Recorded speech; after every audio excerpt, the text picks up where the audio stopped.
বাংলাদেশ দল এক ইনিংসে করেছে 64 আর এক ইনিংসে 95, অর্থাৎ দুইটা ইনিংস বাংলাদেশ ব্যাট করেছে এবং এই দুই ইনিংস মিলিয়ে বাংলাদেশ দল টোটাল করেছে 159 রান। 159 রান। আর অস্ট্রেলিয়া এক ইনিংসে করেছে 210।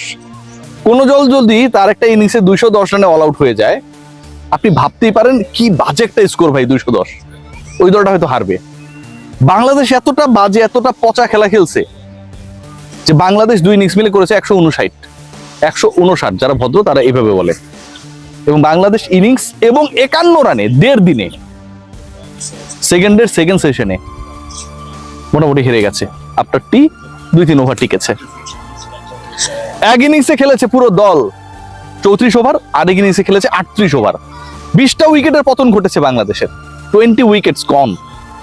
এবং যার 10টা নিয়েছেন মিচেল স্টার্ক, 6 আর 4। 20 উইকেটের পতন ঘটেছে বাংলাদেশের মাত্র 62 ওভারের মধ্যে। মানে প্রত্যেকটা ব্যাটসম্যান যদি আপনি গড় করে দেন কত ওভার করে খেলার সুযোগ পেয়েছিল বা টিকেছিল, সংখ্যাটা হচ্ছে 3 over. How funny, how beautiful, how amazing Bangladesh perform here. একবার চিন্তা করে দেখুন যে শরীফুল বাংলাদেশে পেস বোলিং ডিপার্টমেন্টের অন্যতম গুরুত্বপূর্ণ একজন ক্রিকেটার। অস্ট্রেলিয়ার বিপক্ষে ওয়ানডেতে 6 উইকেট নেয়ার পরে ইনজুরি, এন্ড দেন প্রথম টেস্টে তার খেলা হইল না। এখানটায় শরীফুল খেলেছেন।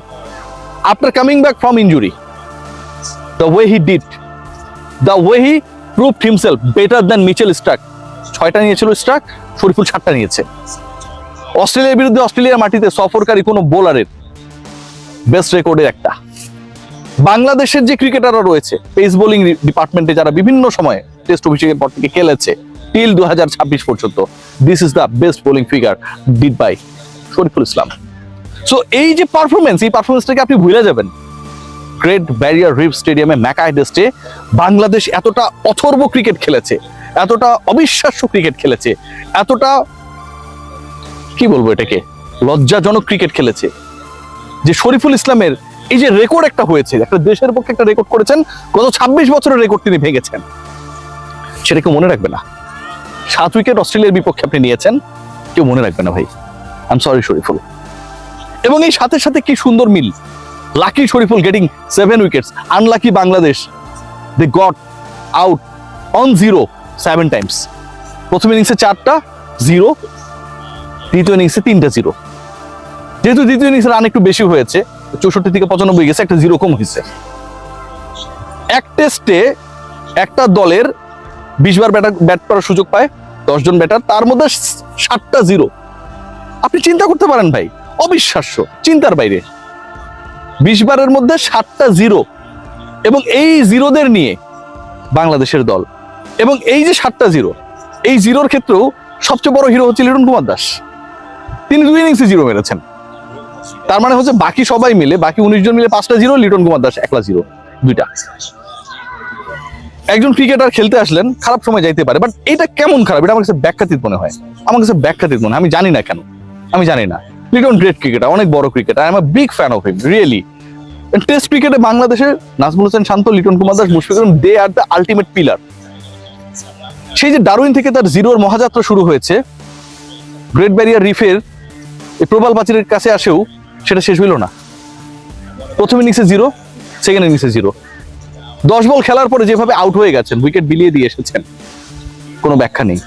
একজন ক্রিকেটার কত বড় লাকি হতে পারে যে অস্ট্রেলিয়ায় গিয়ে সেঞ্চুরি করেছেন, তানজিদ তামিম। কত বড় লাকি হতে পারে এখানে এসে 5 মেরেছেন মেহেদী হাসান মিরাজ, হাসান মাহমুদ কিংবা শরীফুল ইসলাম। আরেকজন ক্রিকেটার কতটুকু আনলাকি হতে পারেন যে তার প্রজন্মের ম্যাক্সিমাম লেজেন্ড ক্রিকেটার যারা অস্ট্রেলিয়া আসার খেলার সুযোগই পাননি টেস্ট ক্রিকেটে, তিনি সুযোগ পেলেন 2 টেস্টে 3 ইনিংসে প্রত্যেকটাতে 0 মারলেন। লিটনের পুরো ক্যারিয়ারকে যদি আপনি ন্যারেট করেন, ডন ব্র্যাডম্যানের ওই লাস্ট ইনিংসে 0 যেমন আলোচনায় থাকবে, এত কৃতিত্বের পরেও লিটন বাংলাদেশের প্রেক্ষাপটে এত বড় ক্রিকেটার, এত অবদান তার, অস্ট্রেলিয়ার বিপক্ষে তিনি 3 ইনিংসে কোনো রান করতে পারেন নাই। এই আলোচনা থাকবে ভাই, এই আলোচনা ব্যাখ্যাতীত আলোচনা। লিটন কুমার দাস এখানটা এসে রান করতে পারেন না, এটা কেউ বিশ্বাস করে না। এডিলেডে অস্ট্রেলিয়ার বিপক্ষে, ইন্ডিয়ার বিপক্ষে 21 বলে 61 সম্ভবত কি একটা ইনিংস খেলেছিল না, অদ্ভুত ইনিংস ওয়ার্ল্ড কাপে। সেই লিটন কুমার দাস বল চোখে প্রপারলি দেখে না। আজকের এই ম্যাচে যদি আপনি ব্যাখ্যা করতে চান, যে নাজমুল হোসেন শান্ত, একটু আগে বলছিলাম বাংলাদেশ দলের ক্যাপ্টেন, বাংলাদেশের টেস্ট ক্রিকেটের সবচেয়ে কনসিস্টেন্ট পারফর্মার। আগের ম্যাচেও 84 মেরেছিলেন, সেঞ্চুরি না নাজমুল শান্ত কেন পেলেন না সেটা নিয়ে অনেক ডিসকাশন রয়েছে। সেটা নিয়ে অনেক আক্ষেপ রয়েছে, কষ্ট রয়েছে, আমার ব্যক্তিগতভাবে রয়েছে যে অস্ট্রেলিয়ার মাটিতে গিয়ে বাংলাদেশের দুজন ব্যাটার সেঞ্চুরি মেরেছে। নাজমুল হোসেন শান্ত আজকে যখন মুশফিকুর রহমানের সাথে পার্টনারশিপ হচ্ছিল, কি একটা ফাউল শট খেললেন শান্ত। এই শটটা যতবার দেখবেন, আমি বিশ্বাস করি শান্ত আমার সাথে 1000% একমত হবেন যে রিয়াসাত ভাই ঠিক কথা বলছে। কি একটা ফালতু শট খেলে জাস্ট ক্যাচিং প্র্যাকটিস করিয়ে তুলে দিলেন, বাউন্ডারি লাইনে ক্রিকেটার নিয়ে নিল। কি দরকার ছিল শান্ত? ভালো খেলছিলেন তো। এবং ওই পার্টনারশিপটা হলে বাংলাদেশ আজকে এখনো চ্যালেঞ্জিং অবস্থায় থাকতো। কেন জানেন? End of the day Bangladesh যে এতগুলো উইকেট হারিয়েছে, মুশফিকুর রহিম আনবিটেন ছিলেন, আউট হন নাই। মুশফিকুর রহিম শেষ পর্যন্ত ছিলেন, শান্ত ছিলেন না, বাকিরাও টিকতে পারলেন না। যেই ছেলেটা টেকার কথা ছিল এবং টেকার সেই স্বপ্ন তিনি দেখিয়েছেন, 31 করেছেন, দলের হাইস্ট, সেটাই। কি চমৎকার ব্যাট করছিলেন ক্যাপ্টেন। আমার কাছে মনে হয় টেস্ট শেষে ক্ষমা করতে পারবেন না। বাংলাদেশ দল নিয়ে মানুষ অনেক আলতু ফালতু কথা বলে এবং এটার কারণ রয়েছে। দেখুন, এই ম্যাচটা দেখার জন্য বাঙালিরা কত দূর থেকে এসেছে। পার্থ থেকে, ডারউইন থেকে, এডিলেইড থেকে, ব্রিসবেন থেকে, সিডনি থেকে, মেলবোর্ন থেকে, কোথায় বাঙালি নেই যারা আসেন নাই। স্যাটারডে সানডে টিকিট বুক করেছেন, হাই প্রাইজে বিমানে অ্যাকোমোডেশন অ্যারেঞ্জ করে রেখেছেন। আজকে তারা চলে যাবেন, চিন্তা করছেন সেই টিকিট পাচ্ছেন না, ব্যাক করার কি করবেন সারাদিন?